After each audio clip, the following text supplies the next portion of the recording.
Mohammed Abdallah spent 2 years fighting for the terror group in the Middle East before returning to the UK in September. He was arrested when he arrived at Heathrow Airport. Delighted to say Tommy Robinson joins us from Rebel TV. Hello, Tommy. How you doing, John? As Richard Littlejohn would say, you couldn't make this up, could you? You couldn't make it up. And the fact, if I remember rightly, I haven't looked into this again today, but if I remember rightly, he was working in Sainsbury's or Asda. He was working in the supermarket. Yeah, before he went, he was a shelf stacker. Yeah, he was a shelf stacker. So we have a shelf stacker, and the only way he's been prosecuted is because Sky News got the list of all the jobs for the ISIS fighters. If Sky News didn't do that, this man would be strolling around our city centre, probably stacking shelves in Asda again, and none of us would get any the wiser. How many other people are there like that? Now, my worry comes from the recent demographical change and growth forecast for the UK and for Europe, where the demographics show, and this is from Pew Research, that they expect their Muslim community to triple. Right? The demographic to triple. Now, they've already raised the cost from $12 billion a year to $15 billion a year in monitoring these jihadists. That's £290 million a week we spend. £290 million a week we're spending monitoring them. Just monitoring them. If you triple that,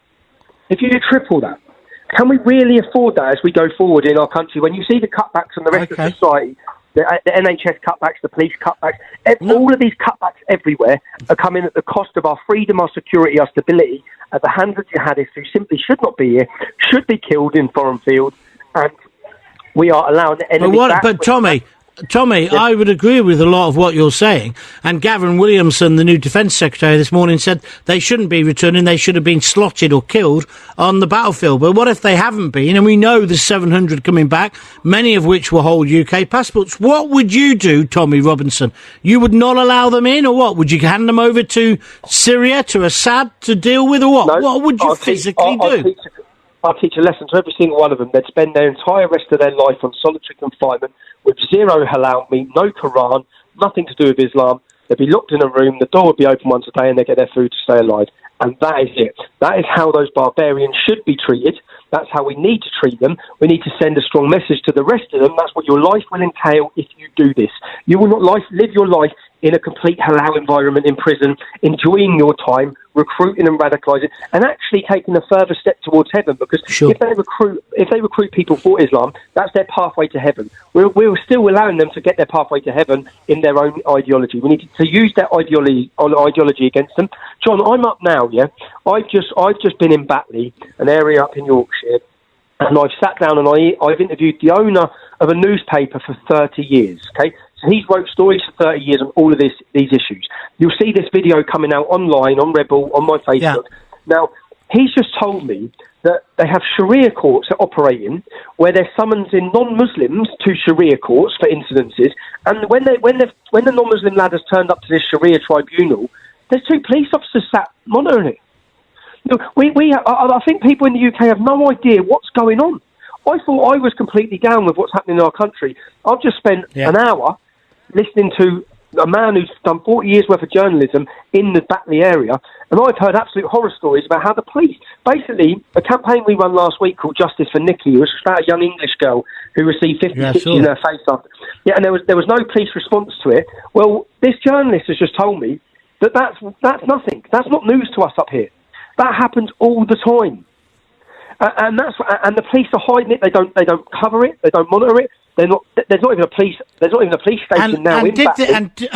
And did this newspaper editor say why he thought this was going on? Colonel Richard Kemp just talked about eggshells when it comes to Muslims, when it comes to the Israeli question. This is why everyone's condemning Trump rather than saying actually he may have an answer here. I mean, what is it? Are they scared that Muslims will? Yeah, he explained over the years that when they've made arrests for the Muslim community, hundreds of them have turned up at the police station, literally attacking the police station. And then they've had to call for backup, and there's not enough backup there. Within Batley, within Dewsbury, he said he's watched this for years. Now, they've closed the police stations, there's no police in there. There's no police force in that area. They come from Huddersfield now, 10 miles out. And what happens now, as he explained with the Sharia courts, is the community police themselves. Unless, of course, there are attacks. And he said, there's this attack against Nikki, that's one of 20 a year. He said, that's happening all the time. You'll see this interview from him, and he's talking about how The politicians are working with them. Even Tracy Brabin. We're hearing about, this was the area Joe Cox was killed in. She the one who took over from Joe Cox, yeah. She's the one who took over Joe Cox. She's completely, he said she's part of the problem when he's talking about the issues in there. No one will talk about these issues. They just want them to go away, pretend they're not there, pretend they're not happening. It's complete takeover in towns and cities. Okay, so solutions? Solutions, what he says, I asked him, what do we need to do? He said, implement the rule of law equally across all communities. It's quite simple. The laws we already have should be implemented, but they're not. They never are. Yeah, he told me about a case. Yeah. He explained about a case of a man who had a funeral parlour for 30 years, and it was on council land, and he just never paid the council a penny. And when his paper researched into this, he'd never paid any tax. He's never paid the council, and then the council come out blaming themselves, saying, well, look, because of cultural sensitivities, because we didn't want to, because they were burying Muslims, and we didn't want to ask them for the money that they owe us for the land. No one done anything. And he said, whereas in all these cases, things could be done and the law could be implemented, but they don't. They're so scared. No. Everyone's so this scared. This is why I say we shouldn't have Sharia, and we have to have the same laws for everyone, and it needs to be put in place right across the board, because that's the answer, isn't it? That is, if you have the incident where, like the young English girl this week was beaten severely in that area, there wasn't even 3 weeks later. There's no mention of it. He actually said the first time they mentioned about it, the first time they put out a witness appeal was when we broke it, when we made a massive deal out of it. The police had done nothing. They weren't even investigating it. A young English girl has got 50 stitches in her face and called a dirty white slag, and they're not even investigating it. And when I said to him, how much is this going on? He said, this is going on all the time. This is nothing. And out of every 20 attacks, one will be against a Muslim. So 19 attacks against non-Muslims from an area that is 50% Muslim and 50% non-Muslim. And then he spoke about when there was an incident where a Muslim was attacked severely, then all of our country's media flew up there because it was a suspected hate crime. And they said, and then it turned out it wasn't. It was Muslim on Muslim. But for that minute there, you had the BBC, you had ITV, you had all the media outlets ready to run this big story of a hate crime, whereas there's hate crimes against members of our community happening there across the board in Dewsbury and Batley. How do we change that, though, Tommy? Well, I had a run-in. Hang on a minute. I had a run-in with Jada this week or last week, because she talks about repatriation of all Muslims and they've got to stop practicing their religion. I think that's ridiculous. But she's attracting supporters because I believe the vacuum's being left by mainstream politicians who seem scared to handle this and do it. What do you think? I think that once you come down harsh, and when I say harsh, it's harsh but fair, on people committing terrorism, jihadists, groomers. Yeah. Once there's some serious offences put on them, like deportations for any criminals. Like that's a separate issue. That's a separate issue. And I would agree with you. Like these jihadis, I'd chuck them out the plane without even landing it. That's a different issue. Yeah. But she's talking about the whole of the Muslim community has to go. I think she's wrong. But I understand why she's saying it and why it's becoming attractive to people because of some of the examples you just cited. I agree, and I think that many Muslims will be made to make the choice when if the law is implemented equally and properly across their community. And you may see many of them that are silent in the minute because they are scared because of the way their community is controlled. You may give them an extra voice. Look at the way apostates are treated. We know that, don't we? Or indeed people who are parts of other Muslim cults. Mr. Shah up in Glasgow, of course, who was pulled out and killed in the street by that savage from Huddersfield. So it's happening within the Muslim community as well. But the point I'm trying to ask you, though, Tommy, you don't agree that all Muslims need to leave, do you? No, I don't. No, I don't.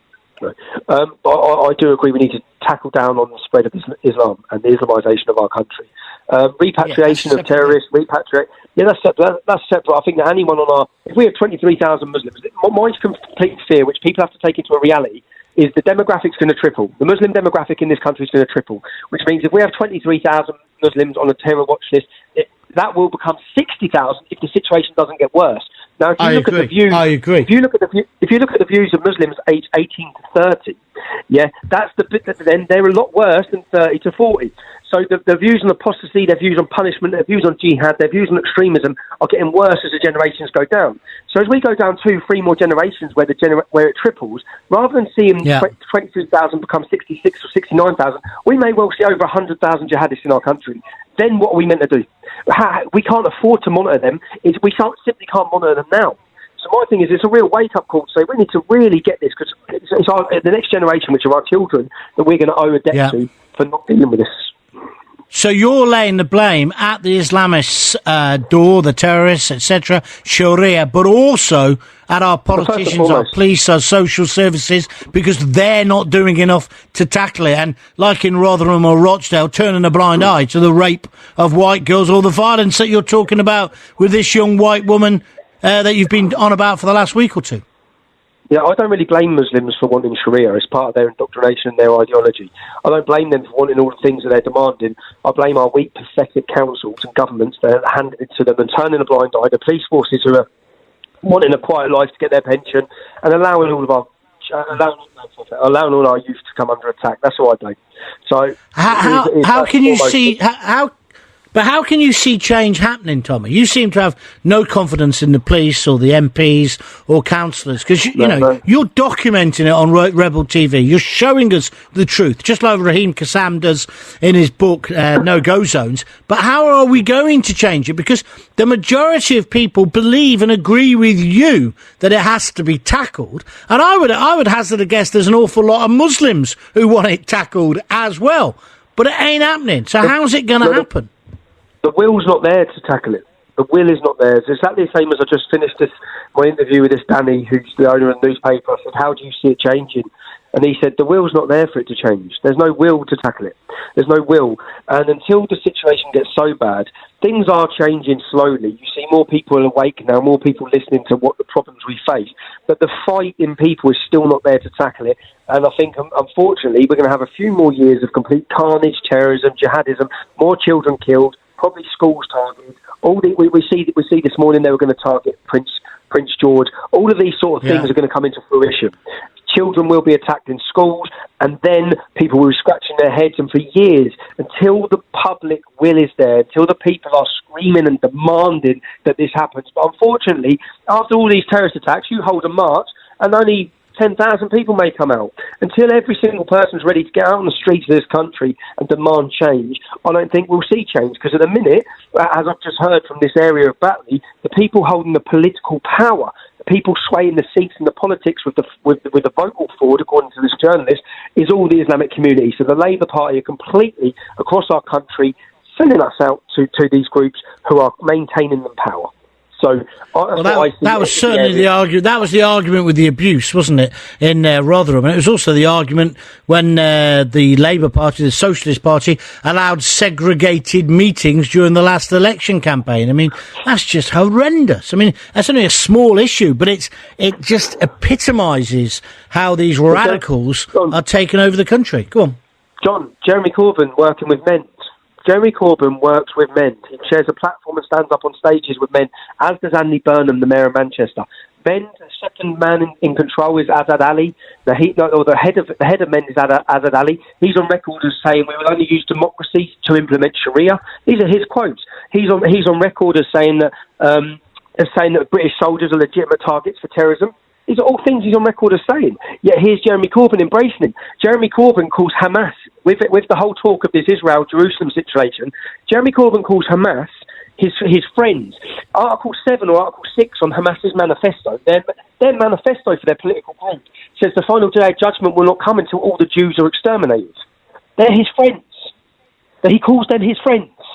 This is a man who has fooled half of the youth of our country into voting for him because they think they're going to get things for free. Nothing's for free. It's not going to be for free. You'll end up paying for it eventually, yeah?